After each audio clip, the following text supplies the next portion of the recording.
Добре дошли в канала Моето здраве! Днес ще научите защо фибрите са толкова полезни за вашето здраве и как да включите повече от тях в ежедневното си хранене.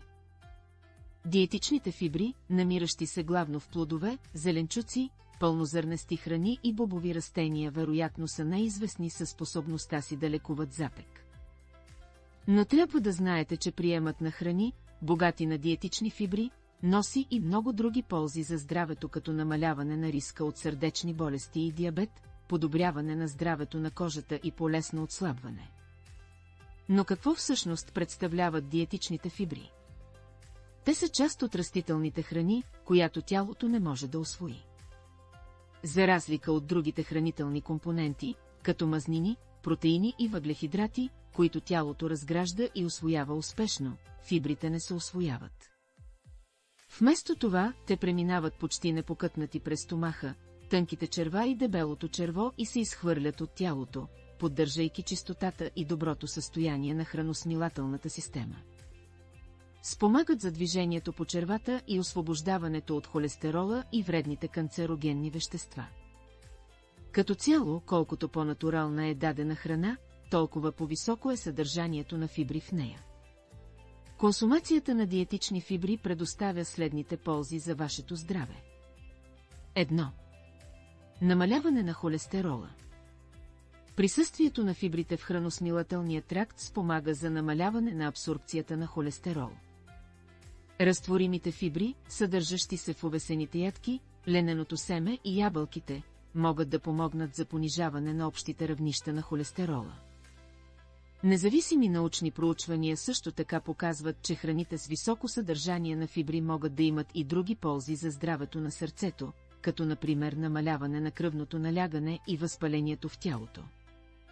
2. При запек. Тези от вас, които страдат от хроничен запек или като цяло имат проблеми с храносмилателната система, е желателно да добавят повече фибри към диетата си, тъй като не се усвояват от тялото, а това стимулира работата на червата. Това е още една причина в здравословното меню да е задължително присъствието на разтворими и неразтворими фибри. 3. Контрол на нивата на кръвна захар. Разграждането на храни, богати на фибри, отнема време на тялото. Това спомага за поддържането на постоянни равнища на кръвната захар, което е от особена полза за хората с диабет. Добавянето на източници на фибри дава възможност на тялото да използва предоставената му енергия за по-дълъг период от време и да складира по-малко от нея. Това се изразява в по-малко натрупване на подкожни мазнини. 4. Предпазване от рак. Проучванията показват, че диета, богата на фибри, може да ни предпази от развитие на рак на дебелото черво и други често срещани ракови заболявания. Някои видове фибри, например пектина в ябълките, имат и антиоксидантни свойства. 5. Храносмилателно здраве. Консумацията на фибри намалява и риска от възпаление на червата, хемороиди, камъни в жлъчката и бъбреците и носи облегчение при синдром на раздразнените черва. Някои изследвания също така показват, че хранителен режим, богат на фибри, може да намали стомашните киселини и да понижи риска от стомашен рефлукс. 6. Подобряване състоянието на кожата. Консумацията на фибри може да спомогне за изчистване на токсините от тялото ни, намалявайки възпалението и подобрявайки здравето и външния вид на кожата. 7. Здравословно тегло. Храните, богати на фибри, например плодове и зеленчуци, обикновено с ниско съдържание на калории, което улеснява спазването на калориен дефицит, най-важният фактор за постигане на желаното тегло. Ето някои лесни съвети как да променим ежедневието си така, че да приемаме повече фибри всеки ден. Пълнозърнестото мюсли е добър избор за прием на фибри на закуска. Заменете белия ориз, обикновения хляб и спагетите с пълнозърнести продукти. Експериментирайте в кухнята с див ориз, ечемик и булгур. Тези алтернативи са с високо съдържание на фибри и със сигурност ще харесате вкуса им. Лененото семе е богато на фибри и омега-3 масни киселини, които намаляват нивата на холестерола. Можете да го смелите на прах и да го добавите към киселото мляко или зърнената си закуска. Дребните горски плодове като малини, капини, ягоди и боровинки са богати източници на фибри, което също ги прави добър партньор на зърнените закуски или киселото мляко.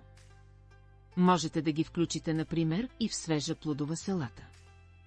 След основното ястие, вместо десерт изяжте един плод, например банан, ябълка или круша. За да е още по-вкусно, добавете към него малко кисело мляко и пчелен мед. Яжте целите плодове вместо да пиете плодов сок от тях. По този начин ще приемате повече фибри и много по-малко калории. Беленето на плодовете и зеленчуците може да намали значително съдържанието на фибри. Когато хъпвате, например, ябълка или круша, изяжте целия плод, заедно с кората, но само ако сте сигурни в неговия произход. Всяка обикновена салата може да бъде направена много по-интересна чрез добавянето на ядки, семена и зелени билки. Не трябва да забравяте и бобовите растения. Добавете боб, грах или леща, когато приготвяте супа, или черен боб към зелената салата. Те са вкусни и богати на фибри, полезни добавки към супи и ястия. Пресните и сушени плодове, суровите зеленчуци и пълнозърнестите бисквити са добър избор за добавяне на още малко фибри към междинните закуски. Рязкото повишаване на количеството приемани фибри понякога води до странични ефекти като коремни спазми, газове, подуване или диария. Те отминават с времето, когато храносмилателната ви система свикне с увеличения прием на фибри. За да се справите лесно с този проблем, трябва да увеличавате фибрите в диетата си постепенно в продължение на няколко седмици. Това позволява на естествените полезни бактерии в храносмилателната система да се адаптират към промяната.